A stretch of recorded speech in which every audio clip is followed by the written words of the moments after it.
Hi, this is Dave Redder, and this is part 2 of some videos called NetBeans and GitHub. In part 1, we did what you can see on the screen by looking at how to retrieve this information from the GitHub facility that has my repository on it. You'll be asked to create your own GitHub repository, and I'll give you some instructions about how I need it to look.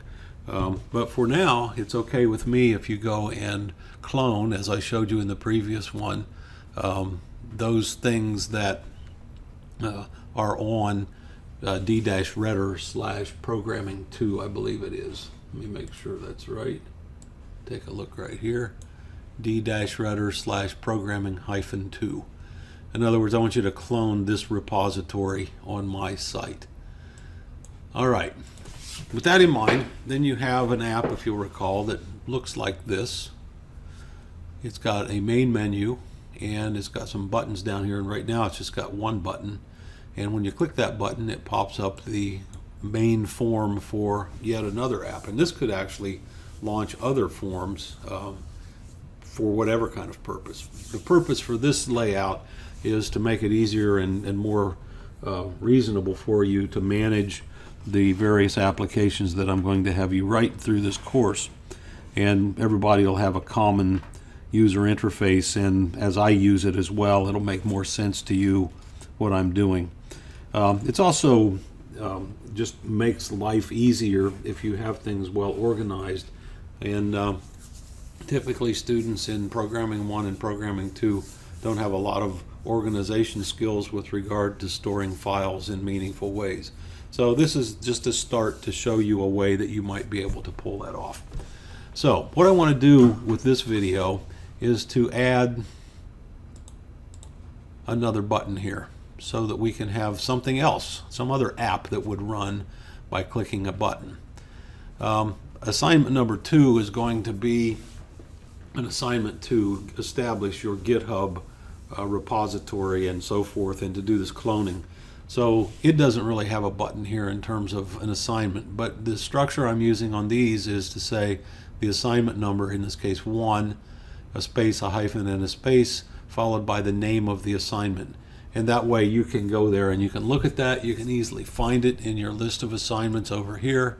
You can go look at the main menu. You can go look at how you did something in this assignment, and then you can use that easily to reproduce or simulate in another assignment.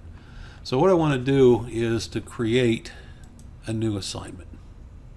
And I'm going to create it by right-clicking on assignment, selecting new, selecting JFrame form, and we're going to just write a little hello world program here. But I'm going to call it ASGN_3. That's because, it's like I told you, the GitHub assignment is number 2. And then I'm going to say hello world here, if I spell it right. Just like that. It's best if you take a second glance at that to make sure you spelled it the way you want it. It's still possible to change that name, but it just simplifies things to just look at it real quickly here, make sure it's what you want. Even then, at least if you're like me, you'll mess it up from time to time, but that's not a big deal. Click on Finish. I now have an Hello World app, really just a Hello World form, but you'll notice that it's got this little wrench looking thing there. And notice down here in the tooltip, it means that this needs to be compiled. You generally don't have to worry about that, because when we build this thing, it will be compiled and that'll go away. So don't worry about that. But these icons are really telling about what's going on. Notice that the green arrow says something about it has a main class, and we'll make some sense of that at a later time. So what I want to do is I want to create something in the main menu that allows us to pop this form up in with I mean, it's got nothing on it, but I still want to be able to create it so that we can pop it up, and it'll just be a blank form. And then we'll go populate it with some of these controls here. So let's go take a look and see how we put the button on there for the number addition problem. And if you look here, I've just got a button, so I'm going to just drag a button over here like that. I'll make it the same size. Notice these little sizing lines and handles that help you line things up well. For example, if I drag that and I move it over here, it'll say, okay, now you're 2 lines away, 1 line away, and it can knock it up against the same left side. It really makes it nice and simple to align things. Now, there's a number of things that we have to do here to make this look right. One of the things I want to do is to change this thing from JButton1 to this 3-hello world. And so I'm going to do that by selecting that button, just clicking on it. And you'll notice down here in the text, if it's selected on one of these other things, make sure you've selected properties here. But in the text field or property, it says JButton1, and that's exactly why it says that there. You'll notice that it also says some things elsewhere the same, but those are defaults, and we'll change those as we need to. But for right now, I want to put this. I want to put 3 space dash space hello world. You can even do it like this for this part. That's kind of the standard way to write hello world. So you'll notice now that I've got a button there that says hello world, but it's not wired up to anything. And so what I need to do is to tell it what to do when I click it. But before I do, I want to change the name that we'll refer to this button with in the code. So come over here to code, and you'll see right now it's going to be referred to by a variable named JButton1. Again, the same thing that was on here. That's a really terrible name for a variable, because that isn't going to tell you which button it is. If you know that you want it to be the hello world button, you might as well make it that. So I'm going to do this, and this is the way I name my variables. I'm going to say m underscore. That means member. You might think of it as my button, and this will distinguish this variable from variables that are defined by the framework. And as a result, you'll be able to go find all of your variables that you created all in one place. I have everything that starts with m underscore. So here's variable name, and I'm going to say btn for button, and I'm going to tell myself which one it is. Some people think that this is a kind of an archaic way of doing this. We used to do it all the time. I still like it because it allows me to know that this is a member variable of the class, or my variable, if you will, and that it's a button. It represents a button, and this is what the button does, or something about what the button does.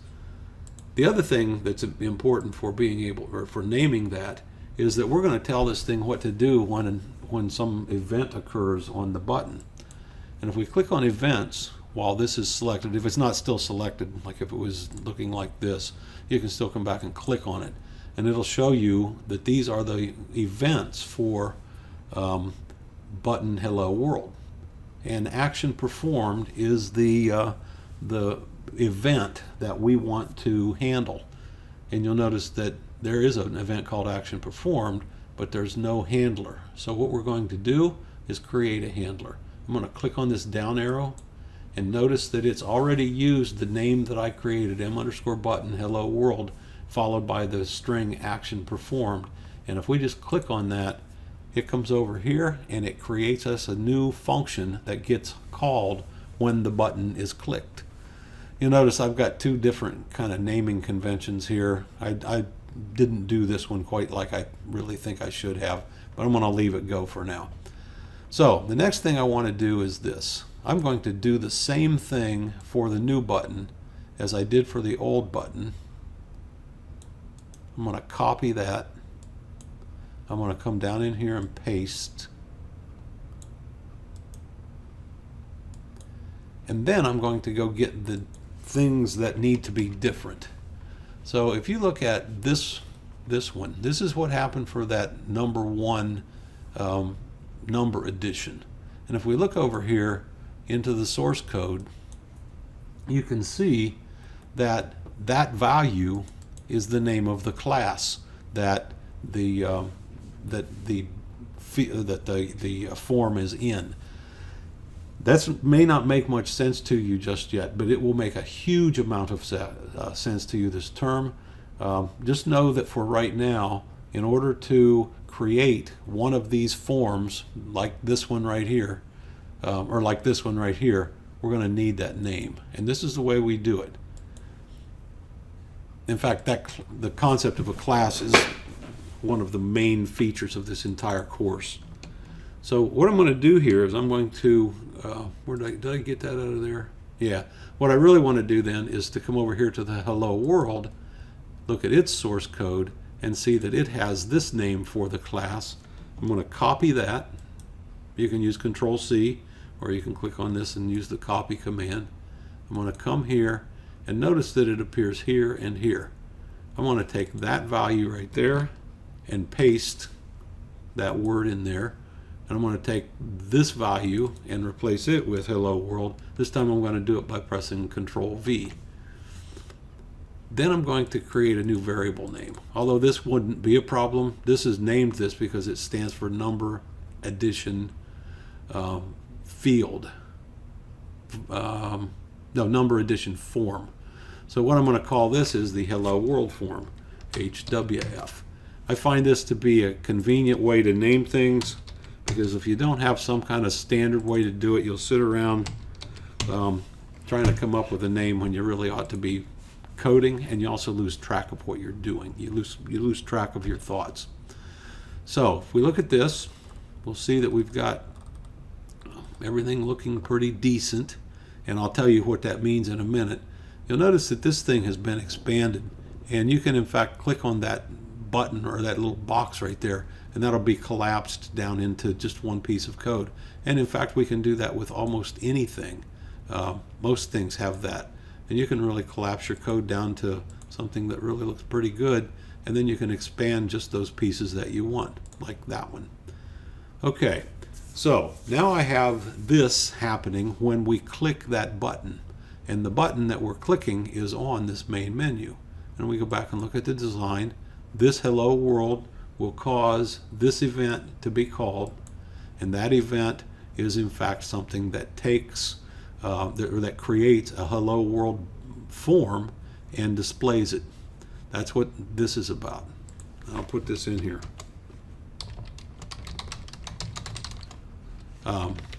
That's not display, this is create the hello world form. This piece right here does something kind of interesting, and it's not intuitive at all, but what it means is to center the form on the screen, and we'll talk about that much later. It doesn't matter at all right now, it just makes it a little more convenient to test. And then this means to display the hello world form. The previous comment has an anomaly in it that always annoys me, because sometimes people will write one like this and there might be 3 forms. I think that in every case that you ought to, even if it sounds goofy, ought to put all this in there. So now we know if there happen to be other forms, we know it's going to display the hello world form, because that's what HWF is associated with. Okay? So let's save all this. Just click that button and let's run it. So now you see we still have our hello world button here. We can move this around wherever we want, but it started it out at the center of the actual screen. Click on hello world, and looky there. We've got this form that pops up. Doesn't have anything on it, but that's still at least a nice start. But what I want to do with that form is simply to throw some data on it just so we can run something. And I'll show you a couple of things with it. So notice, by the way, that we have the ability to look at the source code or the design of it. There's also a history button here, which we'll look at at another time. But right now what I want to do is I want to grab a label. I'll drop it down right there. I'm going to grab a text field, which is a text box in the vernacular of Visual Studio, C#, C++ kinds of stuff. In the Microsoft world, it's a text box, I guess. And I'm going to rename these guys as well. So if you look at that, look at properties, you'll see that it has text called JLabel1. The J's are hard to see in here, but that's what it's called. And it stands for I forget, I'll tell you later. Anyway, I want to not name it. So I'm going to do that. And when you do it, notice that that box almost completely disappears. That may not be the best thing to do. So what we're going to do instead is it won't let me put a control or do a control Z and undo. But I want this to say name, so I'm going to put name in there. And I found that if you resize it at all, just even a little bit, it will not go away when you take out the content. On this one, I don't want content there, and what I'm going to do is come over here. Notice in the text field, it's called JText field 1, and I'm going to delete that content as well. So the idea is, for this, I want to have a place for somebody to type in a name. Notice, by the way, that the variable name for this will be JText field 1, but I don't want that. So I'm going to call that m_text field name. And there's several good reasons to do that. This one we're not really going to refer to, but I'm going to change it anyway. m_label name, LBL name. But there's another neat thing here about this thing called properties, and or under properties. And notice here that it's got tooltip text. I could say, I mean for this one, for this one, I want to tell it which thing it's labeling. Sometimes it's not necessary. This time we have the opportunity. That name is for the text field name. And we may not see why that's useful, but that's what we're going to put in. You can barely see it there. You may not be able to see it on the video because it came out white there. But now when I click off, it's okay. On this thing, I want to make that tooltip text and the name of the person to greet. All right, because this is hello world. I'm going to put a button down here, and on the text of it, I'm going to say hello, and on the code, I'm going to call it m_button say hello. But then we want to always make sure that we have some place to go when we click on it. So I'm going to use this button, say hello action performed. Click on that, and now this is the code that will get executed as a result of clicking the button. So what I'd like to do right here is to check to see if there was a name in the name box, and if there wasn't, I'm just going to say hello by saying hello world. So I'm going to first say string, notice the capital S, name is equal to, and it's m_tf name, text field name, but what I want is to do this, m_text field name dot get text. That's a predefined function on a text field, or a lot of these controls actually. So that's what's going to be in there. Then I'm going to check to see if what's there. If name dot equals null, and that's about the best way I know how to do this one in Java. Then I want to do this part, and what I want to do is just put in someplace, I want to put hello world. Well, where am I going to put it? The answer is I don't know, because I don't have any place specified. So what I'm going to do is I'm going to grab another label box, drag it down here, make it come clear across like this, and we'll put hello world in there. I'm going to change the property, the content. I'm going to change that a little bit too. We'll change the content to nothing, and we will come over here, oops, grab the code, change the variable name to m_label greeting, and come to events, say that when oh, and I don't need an event on that. The event's going to be on the say hello button. So let's come back over here to the source, and when we get in here, then what I want to say is m_label greeting dot set text You might, if you've worked with Visual Basic or C# in the .NET framework on anything, you would know that you would say .text equals something. This, instead of having that, has setters or accessors for the values of the text field. The get and set text are called accessors or accessors.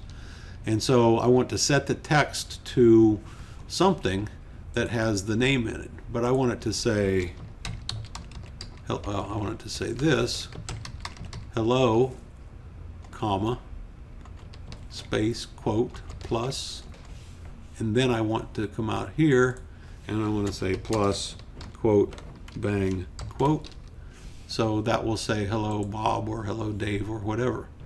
Otherwise, whoops, that's not what I want to do there. That's what I want to do if the name isn't null. So let's do this. I'm going to say m_lbl greeting dot set text to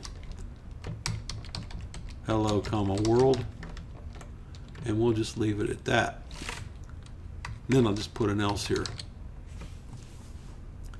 And so that should take this text out of the box, decide whether to say hello world or hello someone's name.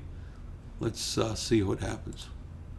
Did you notice there, by the way, that when I clicked on the run, it saved in advance. So now I've got this, I've got this. Notice that we got a little issue there. I didn't leave enough space for name. I'll just put Dave in here. Click on say hello. It says hello Dave. If I take Dave out of there and say hello, it says hello. Yeah, so I don't have exactly what I want. And I'm going to leave that piece to you. It has to do with this piece right here. You're going to need to go take a look, do a little study to try to find out how to make that work, to know that there was nothing in the name. In the name. Notice, by the way, it says object equals null is never true. I'm comparing it to something that I ought not be comparing it to. Now, what the heck? Let's just do this. Hello world, say hello. Now it just says hello world. Okay, so this will be similar to another assignment that you do, but the main purpose of what I just showed you was to show you how to add new things to the main menu. We started out with just number addition on there, and you can use this right out of the box from the clone that you create from my site, and